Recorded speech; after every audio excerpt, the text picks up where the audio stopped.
Now, I'm sure by now most of our viewers have heard about a recent tragic incident that took place at a high school in the Bronx, New York.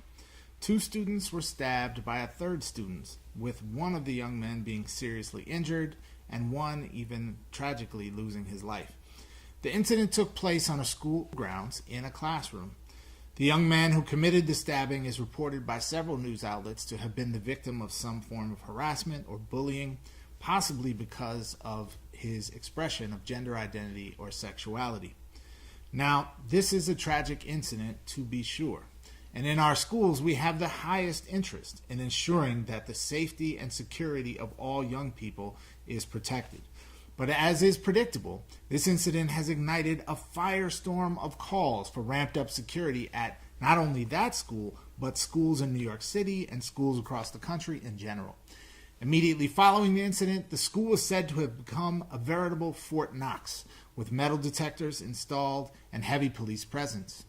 Both the school and the New York City Department of Education have come under scrutiny in the media for not having had metal detectors at the school prior to the incident.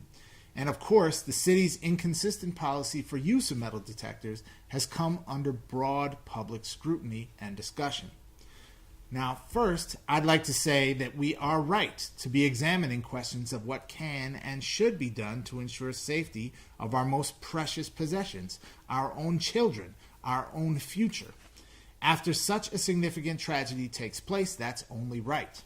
Second, unlike what has taken place around tragic gun crimes and school campuses, the fact that this horrible killing took place with a knife seems to have actually made space for us to have this much-needed discussion about an important issue. So if there is a silver lining, perhaps this is it. Now, as I see it, the real question we are faced with is what is the best system or set of systems we can put into place to ensure that something like this doesn't happen again. And in response to that question, I would encourage us all to think not just about measures of control and policing in our schools, but about what we can do to make schools look, feel, and be the safe place we want it to be. Now, as a former educator in New York City, I worked in schools that had metal detectors and schools that didn't.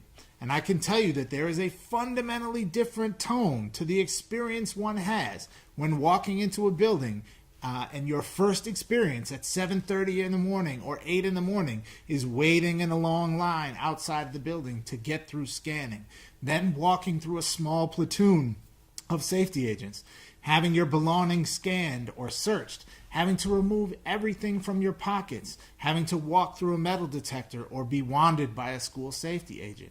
That's a fundamentally different experience than one has when you're simply walking into the doors of a school, saying hello to an administrator or a staff member on duty, perhaps signing in and getting a visitor sticker and going about your business.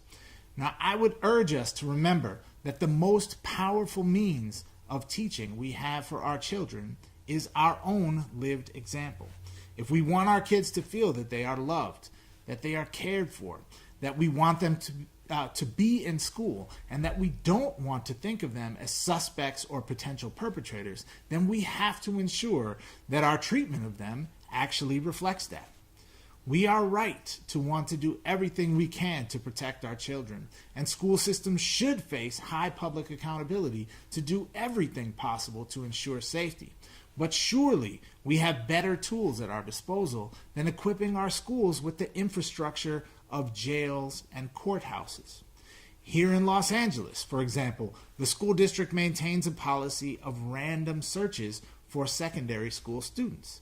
It has become, in recent times, a hotly contested issue, as the policy was instituted after two killings that took place on school campuses way back in 1993 in quick succession.